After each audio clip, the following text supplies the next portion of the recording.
Welcome to WP-Tonic, episode 67, Learning Management Systems with WordPress, part 3. And WP-Tonic again. And guess who's a special guest? She's back. Kim Shivler, who's got a French name. Jonathan, take it away. Oh, yes. Thanks, Bill, the wizard. I just want to apologize to my co-host. I was listening to the previous podcast, and this is sorted out quite well, but I wasn't too sure if Kim could join us again, but she's graciously returned. And we're going to continue with learning management systems, and we talked about WordPress, and now I think we're on kind of hybrid, kind of SaaS kind of WordPress plugins. Is that right, my beloved Kim? Absolutely. Tonight originally we talked about what you could do with your WordPress website. And I'm a WordPress instructor, so I talk about that a lot. But tonight we're going to talk about some of the third-party self-hosted systems. So when you call me and you go, Kim, God, I want to offer an online course, I cannot imagine adding more to my WordPress installation. What can I do? So these are some of those third-party options that we're going to, you can build a course without having to affect your own installation of your website. All right. So I'm totally lost because I'm looking at a comment on Blab, but I shouldn't do that.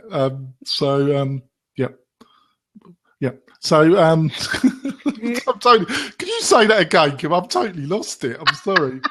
I'm happy to. Yes, tonight we're talking about third-party, fully hosted systems, to where whether or not you have a WordPress installation or you don't want to add something new to your WordPress installation, you can do it. These guys allow you to build the courses, launch the courses, sell the courses, all on their own site. That's what we're talking about tonight. Let's get on with this because I'm having a brain fart. Let's use my wizards. Let's drive on then, Kim. What's the first one that we're going to be looking at? So the first one I want to talk about, we're actually not going to be looking at. I'm going to be a little goofy tonight. I just want to throw one out there. And that is that a lot of times when I hear people and they talk to me and they go, oh, I'm offering an online course and I'm using Gumroad. So that's the first one I'm going to throw out there because it doesn't fit our criteria. Gumroad is a beautiful platform for selling downloadable materials. So if you just want to sell a video or music or a PDF for download, high five, go use Gumroad. But when we talk about, if you'll go back to our last lessons and our blog post, when we talk about online courses, we're talking about something where you sign up and you go through the course online and maybe you have some good interactions. So Gumroad is purely a platform where you can upload content, sign up for an account, upload content, people can buy it and download it. So it's beautiful for, as I said, music, a plain video, an ebook. But they have this little thing called courseware, and it's truly not what in my criteria we're calling courseware, which is where we can create a program that someone goes through on our servers, etc. So I love Gumroad for what it is. They have some really nice options, but I don't think it's truly an online course platform. So then let's go to the ones that are. So please do. So some of the probably the most popular one I hear people ask about is called Teachable. This used to be called Fedora. It is an online platform. It's really easy to use. I think and I'm going to be doing a guest blog post for you with this, Jonathan, too. And that you had asked me for that. And that will have more of the true numbers, because it's hard when I'm going through just numbers.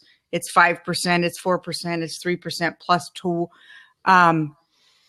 because all of their plans are different. So, for example, with Teachable, which used to be Fedora, you have a free plan, and of course, that's going to have a higher level of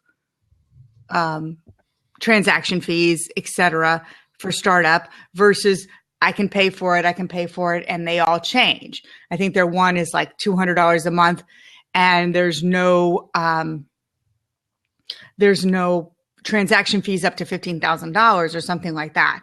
And I don't have all the details. Again, that's better to lay out in a blog post. So, what I can say. So I can ask a quick question. Sure. So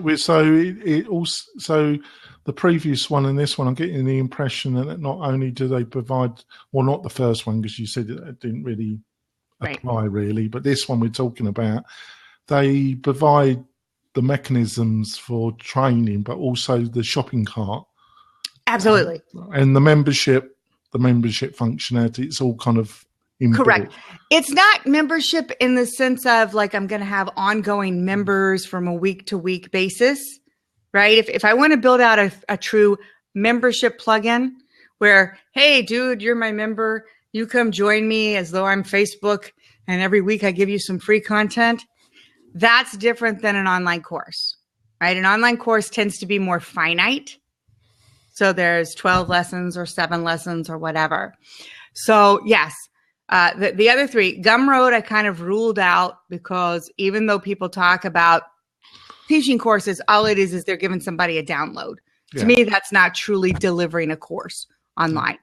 So the other 3 that I looked at that I was really talking about tonight was Teachable, which used to be Fedora. They're very well known. Udemy, that is probably the best known in the industry. And then Teachery, that's much newer to the scope, but really still something you should look at. So they have some really good stuff going for them. And all 3 of those have a online functionality where you go in, you set it up, you build your course, you deliver your course, they handle the payments, and they give you X, Y, or Z amount back.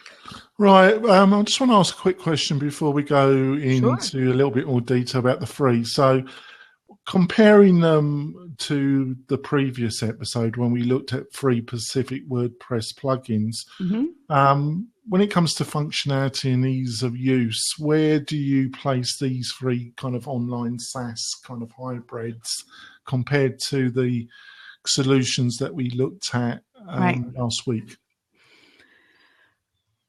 Functionality, I would say 3 things. First, functionality, you're almost always going to have the most when it's your own platform, right? Because if it's my WordPress installation, I can install what plugins I want. I can do what I want. I'm not determined on some other guy going, nope, you can't do that. We don't do that on our system. Sorry. So it's the functionality is probably the most still with the other. However, ease of use, if you're the one shop guy, I mean, I'm a tech girl, so it's hard to say. I'm happy to configure my own WordPress installation to do all the things I want. But if you're truly someone who I have a WordPress installation and I just want to get it done at the end of the day, maybe you don't want to add these other plugins and manage these other plugins, right? So in that case, this is really easy. I mean, honestly, I did Teachable this morning at 4:30 this morning when I first got to my desk. And within 25 minutes, I had something up and running that had my own logo, my own colors. You know, there's something to say that if you don't need super functionality and you don't want to manage it yourself. Because one of the plugins we talked about last week, was it WP Courseware, wasn't it? And you said that you were pretty impressed, drag and drop, easy. Is it still a lot more difficult than these ones that we're looking at, or are they at a kind of similar skill hardness level? Skill level, I'm going to say for the actual integration, not the integration. For the actual courseware building, they're equal. WordPress, WP Courseware is still incredibly easy, and Sensei's pretty easy too. So but are we still talking? Have to add it to your WordPress installation, right? So we're talking about all the difficult road of maybe learning WordPress. Yeah, exactly. WordPress and knowing how to configure WordPress, knowing how to trust someone like you to now maintain my WordPress. So it's really more of that. Building the courses themselves is actually pretty easy. Of course, again, if you do it all on your own, you have the most functionality. Absolutely. All right. So we started without before I interrupted.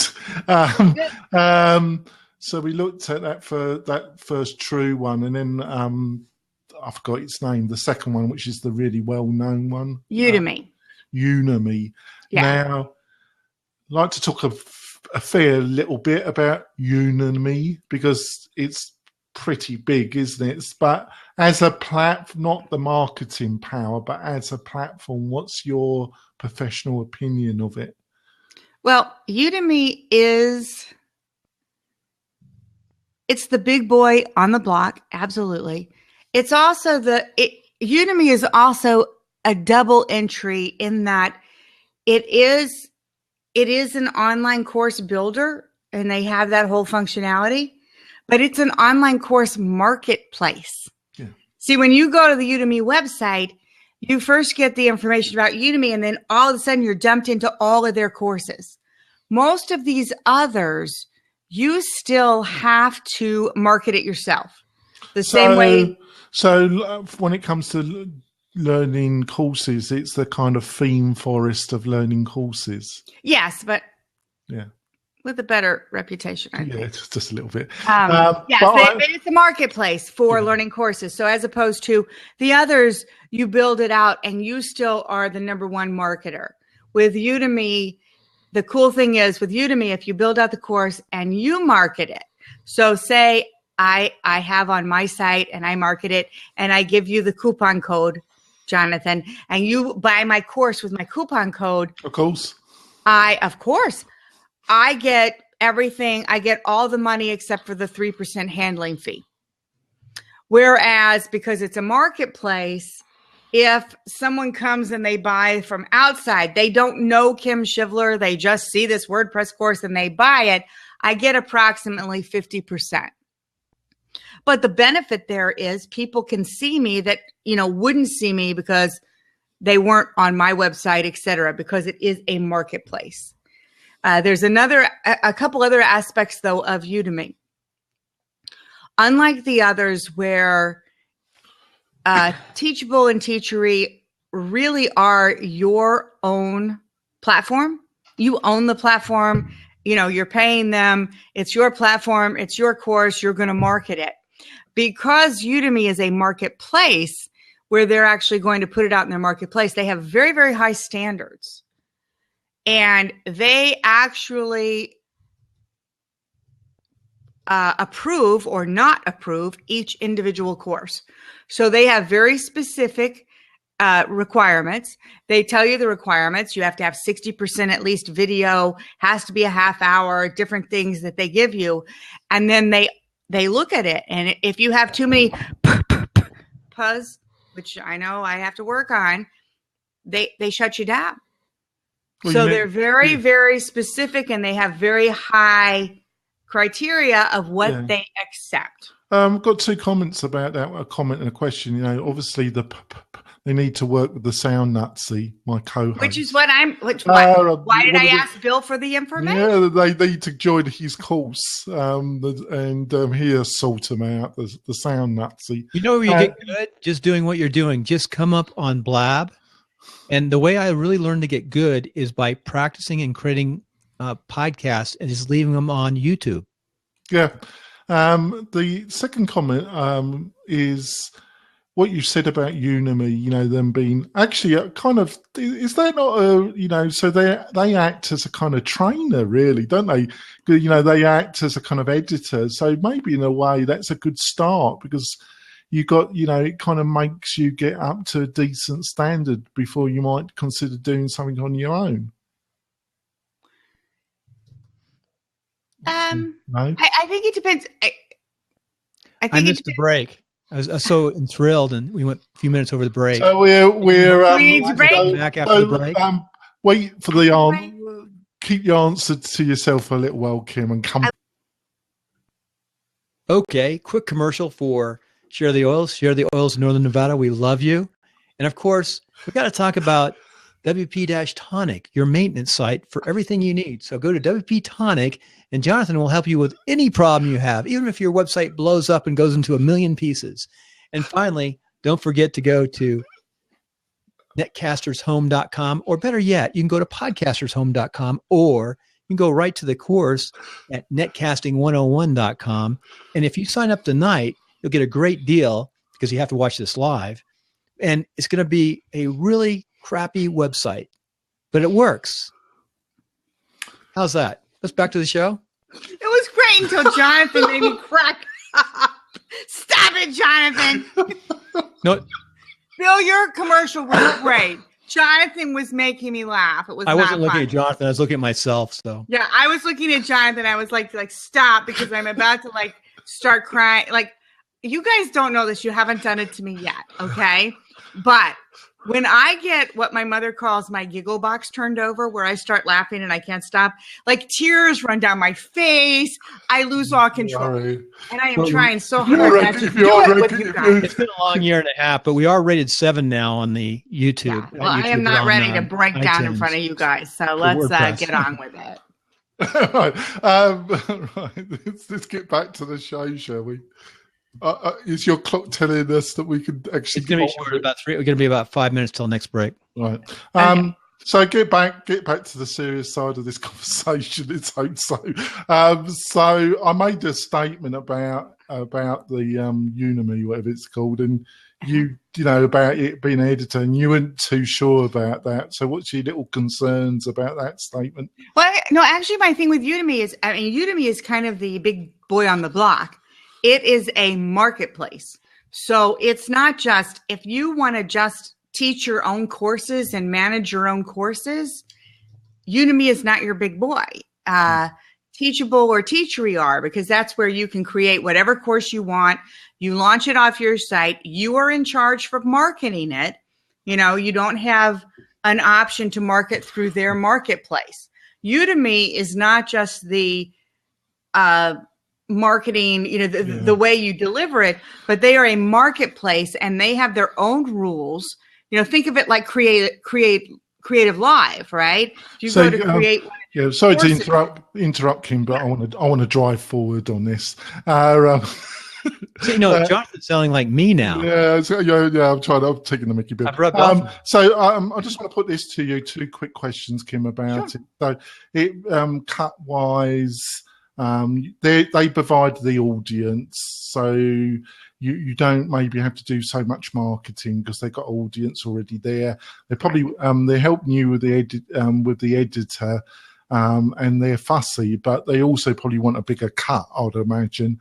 Yes, much bigger. But so it sounds, in some ways, it sounds a bit like Theme Forest. That's the kind of setup you get there.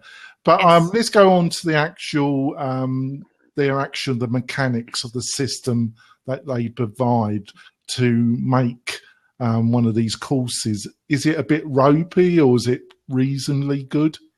I would say I want to answer 2 things, and I want to get back to the question from the sidebar. Don't look at that sidebar. Look at me, Kim. I always look at you, Jonathan. Oh, thank you, Kim.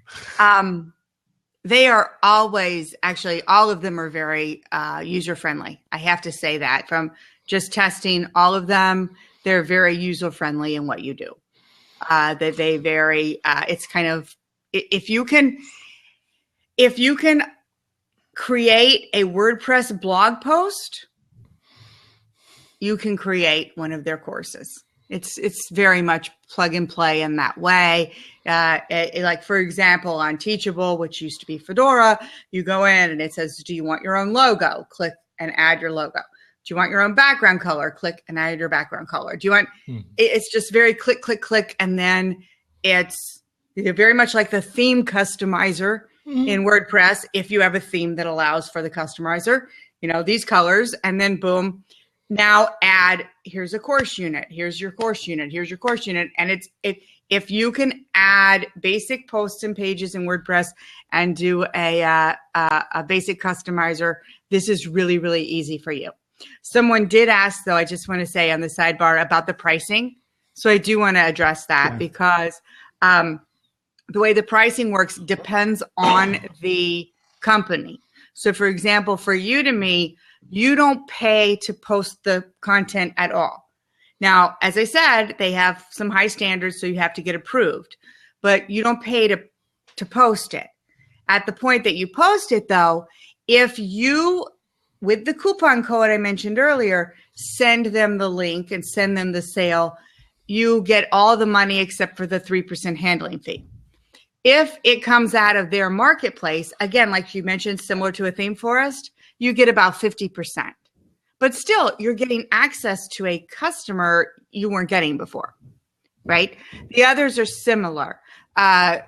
Teachable, it's depends on which level you're in, whether or not it's 5% and a transaction fee or 5% and 25 cents, etc.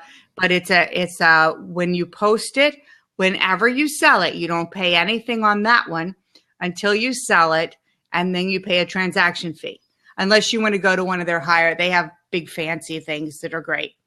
Teachery, they don't have transaction fees other than the credit card transaction fees, which are not theirs. But if you use credit cards, a la Stripe, then there's a fee for that.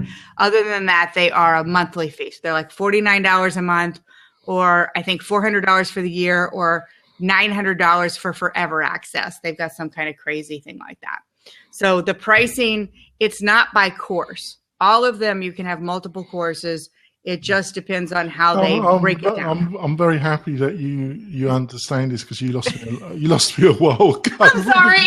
John, I've been tracking these because I've been looking at them for about 3 or 4 months. Yes. Mm-hmm. I totally understand where Kim is coming from, and it's confusing. I can say it is confusing. It's a little confusing, and that's why I said I am doing the guest blog post for you, and I think in the table it may be. Yeah. Let's ask the expert then. Which one? We'll come back for my answer. It's time for a break. Okay. Hi, everybody. I'm Kim Shivler. Thank you for joining me. I am the woman who teaches you how to build online courses, from content creation through how to deliver it. I'm your girl. Join me at whiteglovewebtraining.com and howtobuildanonlinecourse.com. Thank you. Nice. You can do voiceovers now. Thank you. Jonathan, take it. Oh, you want to come back? I just want to say one thing. I've been studying for 4 or 5 months. And I'm going to send you a link to something similar to that. Getting your first course up is tough. Now, I was going to do Udemy, but another friend of mine, before I met Kim, said, don't go to Udemy. He just wanted me to set up a simple little course, boom, boom, boom, get it up there. And I understand that. But now Kim is mentoring me in a different direction. And I'll let her explain her mentoring and her mindset behind me. Well, I still want you to get a little simple course up and running. Yeah. I want to teach you a way to do it fast and easy, but to where you have the control. The challenge with some of these others is you don't have the control. You don't have the access. They're not your audience. So I still want you to get it up and running fast. Done is the new perfect, guys. That's Kim's motto. Yeah, done is the new perfect. So let's get back onto the subject, Kim, because otherwise we'll be at midnight. So of the 3 we talked about, when it comes to price, which one do you think offers the best value deal? I actually think there's a strategy play to it, okay? So if your strategy play is I really want to do the Udemy play because I want to have that marketplace, then they're the only ones that give you that option. Yeah. All right? If it comes between Teachable and Teachery, honestly, because those are the 2 that it's really on you to market, I honestly think they're both beautiful. They're both well done. They're both simple. And I don't, to me, it's 6 of one and half a dozen of the other. One of them has some transaction fees, but it doesn't have a base pricing, right? The other one, $49 a month, up to $1,000 forever, but no transaction fees. Where that comes in is how much volume do you have, right? Yeah. If you have a lot of volume, that $1,000 might look good. Yeah. If you have really crappy volume, that $49 might look good. So but they're both really well done platforms. I'll say that. We're getting the impression it's a bit like the membership plugin scene. Yes. You got a lot of variables, and you got to really think about it, study it, and get advice from Kim. That's what. Yes. Yeah, of course. Exactly. Comparing the three that we've talked about compared to the three that plugins, the pure higher road of WordPress plugins, what do you see? Just give a couple of things that you see as the real strengths of last week compared to what we're talking about, their strengths and weaknesses, but just a couple. Sure. So the big strengths from last week, when we talked about 3 great WordPress courseware plugins that you could put into your own WordPress course installation. The big power with that is it's yours. You own it. They're on your site. You can add whatever plugins you want. You can do whatever you want. It's yours, and that's always going to be the big power when it's your site. I'm not sending you to a Facebook group or a Teachery account or something else. I'm keeping you on my site, and I can do whatever I want with that site. The benefit of the others is I don't have to install a plugin. I don't have to manage a plugin. I don't have to back up another plugin. I don't have to pay Jonathan to manage my plugins, right? But not everyone's like you. That's what people should be doing anyway. They shouldn't be managing their own stuff. They should be hiring Jonathan to do it, and I tell everybody that. But that's the big difference, right? Do I do it myself? Do I not? Other than that, they're both very beautiful they're very beautiful solutions. I like the one on my own because I can always add more, right? I see a new plugin. If I want it, I can add it. If I'm at somebody else's service, I'm at their beck and call. I can't do what I want to do. Right. So I really get the impression it's very similar to the membership where you're talking about plugins and SaaS systems. 100%. We are going to invite some people in and have a discussion after this, but I think we're going to wrap up. But before we do, Kim, is there any news? I know you're going to, which is really exciting. You're being one of the presenters at WordCamp US. Maybe you want to quickly talk about that and anything else that you're doing in the near future, and also how people should best contact you, Kim. Absolutely. I am so excited to be one of the first speakers of WordCamp US. And I will be presenting on online courses. I will be presenting 3 courseware, the same ones that I actually wrote about in your guest blog post, WP Courseware, Sensei, and LearnDash. If you can't make it to Philadelphia, I think it's $10 if you want to watch the streaming conference. And I really recommend it because forget me, Matt Mullenweg does the State of the WordPress address at that conference, which is, if you're a WordPress person, kind of a big deal. So yes, I'm excited about that. You can get me at whiteglovewebtraining.com, which is where I offer concierge web training services. You can also start getting me and join my list at howtobuildononlinecourse.com, where I'll be building out all of that. And, tweet at me because I just love to tweet, and I'll tweet back at you. I'm at Kim Shivler. That sounds great. Yeah, so thanks, guys. I keep trying to get Matt on the show. I'm sure I'm going to be successful. He's got to sample the madness. If I meet him in Philadelphia, I will give him your card, Jonathan. He's got to sample the WP-Tonic madness, hasn't he? I agree. Oh, I agree. I heard the man be interviewed by Tim Ferriss. He can handle a little madness. He doesn't. I know he's very capable, but he's very capable. Especially when me and Bill start to bicker online. Yeah, he might shut you down. There's nothing like it, is there? He might shut that one down. No, but Kim is part of the team. Like Kim, people don't realize that Kim is like now a co-host on this show. I am part of the team. Yeah, I plan on it. Like, guys, I am part of the team now. Woo! Yeah, she's one of our featured co-hosts beyond often, and we have that roundtable once a month, and you'll always be on that one. I plan on it. Hey, let's finish up and we'll go to the open questions. Yeah, Dagmar is here and a 30-plus mom, Janelle, jumped in. And it's wonderful. We love to have those open questions. And if we get a really good open question, and it's okay, We'll go, No. we're recording, and we just had a wonderful. My favorite part of developing the podcast is really, or the netcast, is the questions that the people ask from the live audience. And we just finished that. And sometimes we come up and record a couple, but we got to get better mic quality. And I was running around because I had some business to do. But everyone knows, let's talk about wine. It's the wine show now. Let's talk about wine. We got Layer Cake, which is Savonnet, very nice.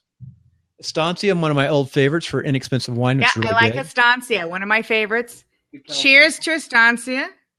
Southern Hills. It all sounds good to me. I don't know that one. Neither do I. I try all sorts of different wines. And William Hills. These are most of these are California wines, of course. Nice. So very good. What do you have? Menage a trois. So anyway, for Jonathan, I guess it's Miller time or British time or whatever they drink. But for me, it's time to go and have a nice. Lucky you're not on. Lucky you weren't on our real estate show because we had Kelly Mitchell, and she's a real wine snob. She's moved to Napa. She's now living in Napa, running a wine. I'm not. I mean, this is actually a good wine. It's just a bad name. You didn't have to ask me that. I'm like, now I'm getting all red. Hey, I had a private meal with Ernest Gallo, so. Yeah. No, this is actually it's actually for a low priced wine. It's a pretty good wine, but I'm not really fond of the name because just to finish. You just come back. Which WordCamp did you go to? You were presenting Orlando. How did it go? No, I was a sponsor. I didn't present in Orlando. I was a sponsor. All right. It was really great. Really cool. We were in Orlando. It was just a nice event. That's kind of now my go-to sponsor every year. They're real close to me, and I sponsored. Unfortunately, the second day, I have allergies, and something happened. I think it was something in my hotel room that the second morning I woke up and my eyes were like so swollen. I couldn't easily be in a hotel even room, get out of bed. Stuff, yeah. So I couldn't go the second day. But the first day was wonderful. We got to make a ton of money so we can go to Orlando. It was so much fun. I spent a lot of time hanging out in the Happiness Bar and helping a lot of people. Oh, nice. And, that's like one of my favorite things at WordCamps. And I had on my my SiteGround socks. I don't know if you guys know SiteGround. We've got tons of them. Web host, okay. So I had their socks from last Orlando, and I was wearing the ones from Miami. And a woman I've just met once until now, we're really good friends now. We're like new BFFs. She saw me and she's like, I'm helping SiteGround. So she took the picture of my socks and we tweeted it all out. And then I went and met my buddies at Sakuri because, Sakuri is my favorite security company. I love those guys. Good people. And so I went over, started talking to the guys, and I was looking for James, who he's one of the Sakuri guys. And at WordCamp Miami, he could not find an Uber in South Miami that spoke English. So he's trying to get someone. He's like at this hotel and he's like frantic. And I said, hey, you're the Sakura guy. I want to talk to you. He's like, I just can't talk right now. I can't find an Uber that speaks English. I said, come with me. So I took him to the event. So now we're like, we're friends. And so the guy was funny. He's like, you're the one who took James. He tells everyone about you. I'm I've got to be. There's a wicked side of my English personality because I'm so tempted to take that a direction which I've learned that I'm not going to take that. What are you going to tell me? I don't know. Where are you taking it? Cut it off. So